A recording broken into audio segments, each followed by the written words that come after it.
Gente, mas quem é que não tem dinheiro pra ir a um casamento em Búzios? Carlos Alberto, muda de assunto, senão eu vou bater nela.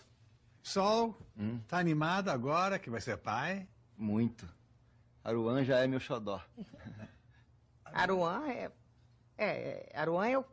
Mas vocês desenvolvem aí, Carlos Alberto. Aruan? Não sei, peraí, deixa eu...